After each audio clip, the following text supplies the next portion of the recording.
Let's talk about some cooking methods that I'm sure we're all familiar with, but we may not know the differences of. So for example, what's the difference between boiling and poaching?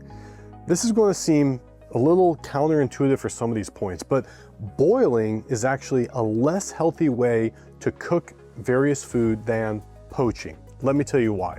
With boiling, you have a much higher temperature that you need to keep the water at, versus poaching, you have a lower temperature. So for boiling, you're at like 212 degrees Fahrenheit, and for poaching, you're at about like, I think like 160, 180 Fahrenheit. With boiling, which is going to sound counterintuitive, you can make food harder and drier, whereas when you are poaching the item, it'll allow it to contain more moisture in it.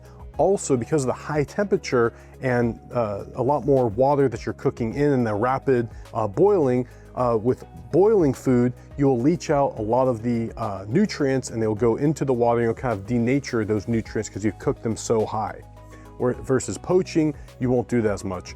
The one downside to poaching is that if you are using various broths or oils to cook them in, that can add some more fat to the food, but I mean, we're really talking about minuscule additions there. So if you're choosing boiling or poaching, poaching is much better.